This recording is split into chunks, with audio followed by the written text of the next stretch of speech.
जिस प्रकार से लॉकडाउन के बाद पूरे देश में गरीब मजदूर प्रवासियों का पलायन जारी है, ये कहीं न कहीं सरकार की विफलता का परिणाम है। आप देखो, अगर सरकार जो गरीब प्रवासी जहाँ पे हैं, अगर वो वहीं पे व्यवस्था की होती ठीक से, तो कोई भी गरीब अपने घर को जाने को तैयार नहीं होता। लेकिन इसके बावजूद भी अगर जा रहा है तो जिस प्रकार से उनका उत्पीड़न हो रहा है, तो पुलिस के द्वारा लाठीचार्ज, उनको मारा जाता है, उनकी साइकिल को छीन लिया जाता है, बहुत ही घिनौना ये काम है। और ऐसा लग रहा है कि आज देश में पूरी तरह घोषित रूप से आपातकाल की स्थिति है। आज देश में गरीब मर रहा है, मजदूर मर रहा है, प्रवासी मर रहा है, सैकड़ों किलोमीटर पैदल चल रहा है। गर्भवती महिलाएं रोड पे अपने बच्चे को जन्म दे रही हैं, मासूम बच्चों को अटैची पे लेकर के, गोद में लेकर सैकड़ों किलोमीटर चल रही है। और क्या सरकार केंद्र की हो या प्रदेशों की, उनको थोड़ा भी असर नहीं पड़ रहा है। और सरकार कहीं ना कहीं अहंकार में मदांध है, और यही नहीं बल्कि उनको रोकने का भी प्रयास कर रही है। जबकि गृह मंत्रालय का जब एक तरह से गाइडलाइन हो चुका है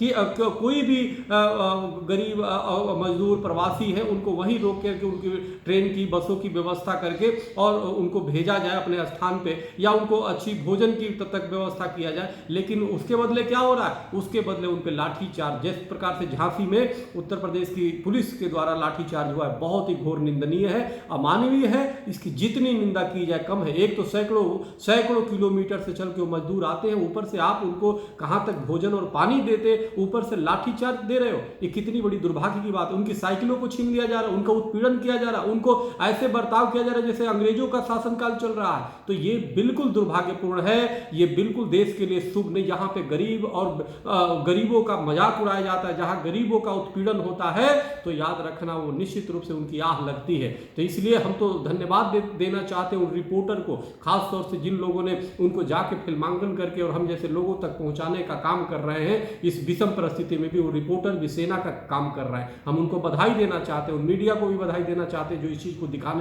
रहा है अपने साहस को करके। और दूसरी सामाजिक और धार्मिक संस्थाएं, जो सरकार काम नहीं कर रही है, वो सामाजिक और धार्मिक संस्थाएं कार्य कर रही है, उनको भोजन बीच में मजदूरों को दे रही है, प्रवासियों को जहां जितना हो सके लोग व्यक्तिगत रूप से अपने अपने बाहर निकल के देने का प्रयास कर रहे हैं जितना हो सकता है। लेकिन सरकार सिर्फ लाठियां दे रही गरीब को। सरकार औरैया में देखो, मृत को गले लगाना पड़ा गरीबों को। आप क्या हुआ?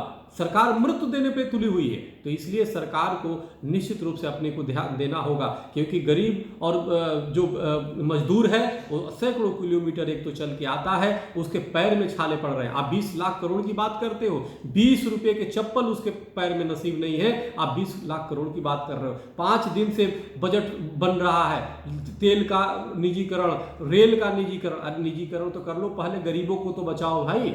तो इसलिए विश्व गुरु की बातें करते हो, शिष्य बनने की पहले बात कर लो, अच्छे शिष्य बन जाओ। क्योंकि कोई भी सरकार अगर जो अच्छी होती तो आज शायद गरीब मजदूर बेसहारा आज इस तरह से नहीं होता।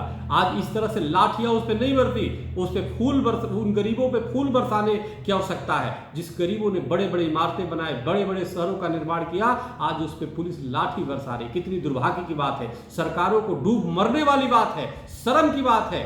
इसलिए सरकार को हम आह्वान करते हैं, सरकार से हम निवेदन भी करते हैं कि इसके पहले कि जनमानस रोडों पे न निकल जाए उनके अधिकार के लिए, उन गरीब मजदूर बेसहारा के संरक्षण में जनमानस रोड पे न निकल जाए, जरूरी है कि आप उनका संरक्षण करें, आप उनको सहयोग करें और पुलिस को सख्त आदेश दें कि किसी प्रकार का उनका उत्पीड़न न करें। वो जहां है उनको सम्मान से रखें, उनको जाना चाहते हैं, उनको जो गृह मंत्रालय द्वारा गाइडलाइन तैयार हुई है उसके तरीके से उनको घर पहुंचाने की व्यवस्था की जाए। लेकिन उत्पीड़न कृपया न करें, क्योंकि ऐसे ही आप अगर जो उनको जीवन नहीं दे सकते तो मौत देने का अधिकार आपको नहीं है। इसलिए सरकार इसलिए बनाई जाती है ताकि गरीबों की हो। आप गरीबों की सरकार, हर सरकारें बात करती है, लेकिन वास्तव में सरकार पूरी तरह फेल है। इसलिए पुनः एक बार सरकार से वो करते हैं कि अभी भी समय है, मौका है, आप सब कुछ भूल के इन गरीब बेसहारा और जो प्रवासी मजदूर हैं वो जहां जाना चाहते हैं उनको जाने की व्यवस्था की जाए। अगर जहां रहना चाहते हैं उनको वहां पे समुचित उनको व्यवस्था की जाए, ताकि वो खाने पीने की सुविधा दी जाए, ताकि वो रह सके। बहुत बहुत धन्यवाद। पुनः एक बार हम उन रिपोर्टर को, उन मीडिया को धन्यवाद देता हूं जो गरीबों को, मजदूरों की बातों को सामने लाने का काम कर रहे हैं। पुनः उन सामाजिक और धार्मिक संस्थाओं का भी मैं बहुत बहुत धन्यवाद देता हूं। और सरकार को हम निवेदन करता हूं कि समय है, अभी भी गरीब मजदूरों का हक की काम करें, हक की बात करें। बहुत बहुत धन्यवाद। हरिओम।